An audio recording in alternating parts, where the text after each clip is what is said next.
अस्सलाम वालेकुम स्टूडेंट्स, आज हमने 10th का नेक्स्ट टॉपिक पढ़ना है, चैप्टर नंबर 10 का। ठीक है, तो वो टॉपिक है बेटा आपका रिपल टैंक। ठीक है बेटा, जब भी आपने रिबार्टरी के अंदर वेव्स को स्टडी करना हो, ठीक है, उनकी करेक्टरिस्टिक्स देखनी हो, उनकी प्रॉपर्टीज देखनी हो, ठीक है, तो आप एक डिवाइस यूज करते हैं, बहुत ज्यादा यूजफुल होता है उनकी करेक्टरिस्टिक्स, उनकी प्रॉपर्टीज स्टडी करने के लिए, और वो डिवाइस होता है बेटा रिपल टैंक। ठीक है, रिपल टैंक का लफ्जी जो मतलब है लहरें पैदा करने वाला आला। ठीक है, अब आपने जो रिपल टैंक के जरिए करेक्टरिस्टिक्स वेव्स की स्टडी करनी है, वो कौन कौन सी वेव्स की करेक्टरिस्टिक्स हैं बेटा? उसके अंदर है reflection of waves, refraction of waves, diffraction of waves, उसमें एंगल ऑफ इंसिडेंस आ जाएगा वेव का, एंगल ऑफ रिफ्रैक्शन आ जाएगा, वेव की वेवलेंथ किस तरह की होगी वो आपने डिस्कस करनी है। ये तमाम की तमाम चीजें आप डिस्कस कर सकते हैं एक स्पेसिफिक डिवाइस यूज करके, जो कि कहलाता है बेटा रिपल टैंक। तो अब हम इसकी मेन डेफिनेशन की तरफ आएंगे।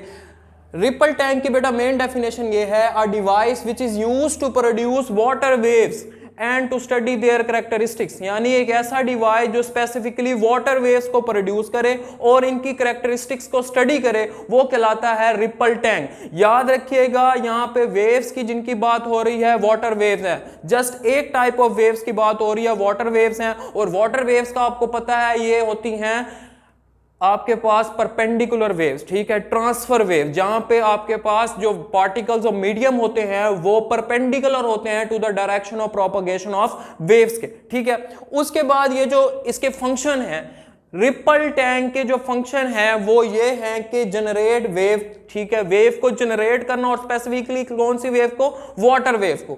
उसके बाद स्टडी देयर करेक्टरिस्टिक्स, वही बात जो मैंने अभी आपको बताई, वेव पैटर्न के वेव किस तरह की बन रही है, इसके क्रस्ट और ट्रफ कहां पे लाई कर रहे हैं, उनके दरमियान जो डिस्टेंस है यानी कि वेव लेंथ, उसकी क्या वैल्यू है, उस चीज को स्टडी करना। उसके बाद reflection of wave, refraction of wave, diffraction of wave, angle of incidence, इसको आई से आप रिप्रेजेंट करते हैं, एंगल ऑफ रिफ्रैक्शन या रिफ्रैक्शन आप जिसको आर से रिप्रेजेंट करते हैं, और उसके बाद लास्ट में वेवलेंथ। ठीक है, उसके बाद नेक्स्ट है इसकी कंस्ट्रक्शन, रिपल टैंक किस तरह का होता है, इसकी कंस्ट्रक्शन की तरफ आएंगे।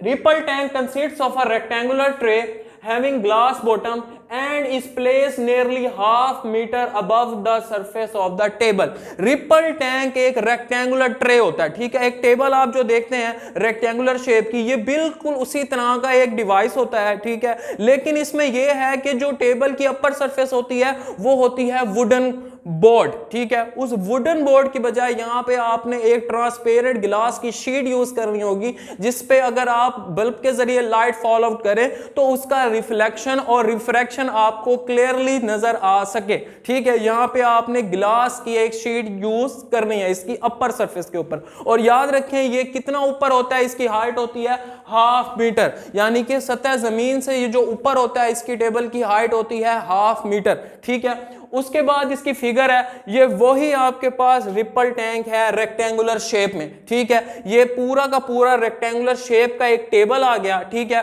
उसके बाद इसके सेंटर में एक आपके पास होता है वाइब्रेटर, ठीक है, और उसके ऊपर लगी होती है इलेक्ट्रिक मोटर। ठीक है, इसका एक स्पेसिफिक फंक्शन होता है जो अभी हम डिस्कस करेंगे कि ये किस फंक्शन के लिए यूज होती है।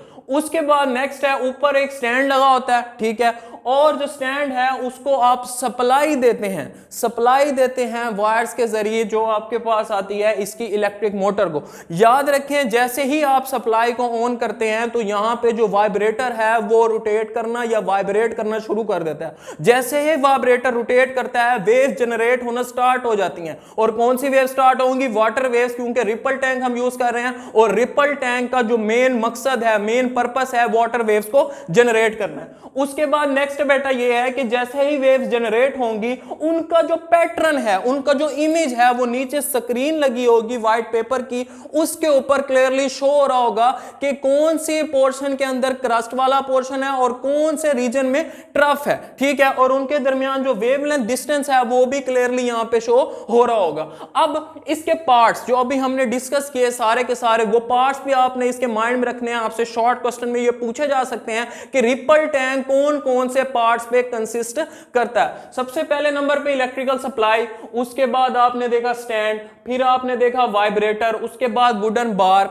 व्हाइट पेपर और लास्ट में लैंप। लैंप के जरिए आप क्या करेंगे, जैसे ही लाइट को फॉल आउट करेंगे तो वेव जनरेट होंगी, रिफ्लेक्शन होगी और वहां से पेपर के ऊपर वेव्स का एक पैटर्न शो होगा। ठीक है, अब हम आएंगे इसकी वर्किंग की तरफ कि वेव जनरेट होती किस तरह से है। एक जर्नल आइडिया तो आपको मैंने यहां पे बता दिया कि आप जैसे ही वाइब्रेटर को सप्लाई देंगे तो वाइब्रेटर वाइब्रेट करेगा, रोटेट करेगा और वहां से वेव जनरेट होंगी जिनका इमेज व्हाइट पेपर के ऊपर आपको क्लियरली शो होगा। वर्किंग आपकी इस तरह से है कि waves can be produced on the surface of water present in the tray by means of vibrator और पैडल, यानी कि वेव्स की जनरेशन के लिए सबसे मेन काम जो होगा वो वाइब्रेटर या पैडल का होगा।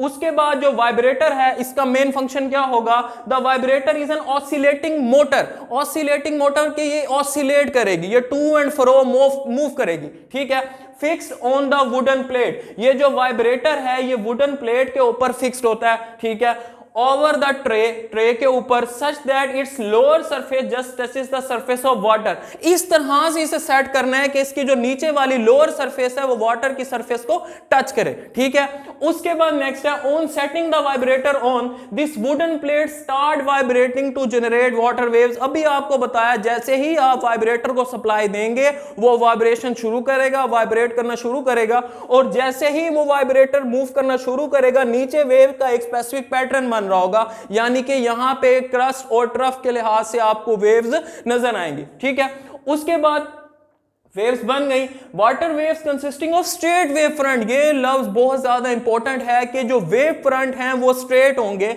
यहां पे आपको क्लियरली शो हो रहा है जो क्रस्ट और ट्रफ का पैटर्न बन रहा है उनके जो वेव फ्रंट्स हैं वो स्ट्रेट लाइन के अंदर है, ये स्ट्रेट वेव फ्रंट्स हैं। ये भी आपको बाद यहां पे पेपर पे आपने शो करा दी।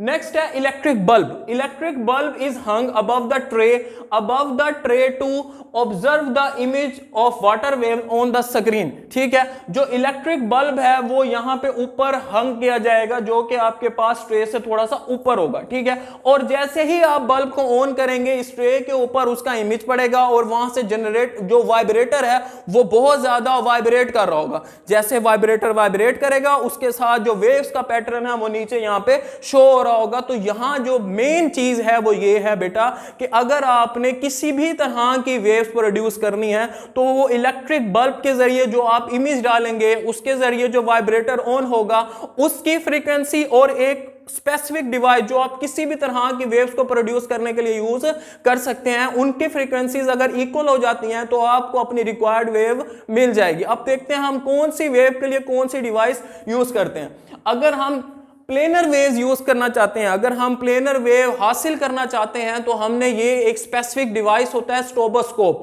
ठीक है, ये सर्कुलर राउंड एक डिवाइस है स्ट्रोबोस्कोप। यहां पे इसके जो एजेस हैं वो आपके पास एक शार्प इनके पास एक कॉर्नर्स होते हैं। ठीक है, और यहां पे एक इलेक्ट्रिकली इसको लकड़ी के जरिए या कोई भी इलेक्ट्रिकल सप्लाई के जरिए आप इसे जोड़ते हैं। ठीक है, जैसे ही आप इसे घुमाना स्टार्ट करते हैं तो ये एक स्पेसिफिक फ्रीक्वेंसी के साथ मूव करेगा। इसकी फ्रीक्वेंसी और ये वाइब्रेटर की फ्रीक्वेंसी जब इक्वल हो जाती हैं तो हमारे पास प्लेनर वेव का पैटर्न यहां पेपर के ऊपर शो होता है। ठीक है बेटा, उसके बाद नेक्स्ट है क्रस्ट और ट्रफ। जब वेव प्रोड्यूस्ड हो गई तो आपने ये देखना है कि कौन सा जो रीजन है वो क्रस्ट का है और कौन सा रीजन ट्रफ का है। जो रीजन बेटा ब्राइट होगा, यहां पे जो ब्राइट रीजन होगा वेव्स का वो कहलाएगा क्रस्ट, जबकि जो डार्क रीजन होगा वो कहलाएगा ट्रफ। दो कंजेक्टिव क्रस्ट या दो कंजेक्टिव क्रस्ट के दरमियान का जो डिस्टेंस होगा उसे आप कहेंगे लैम्डा।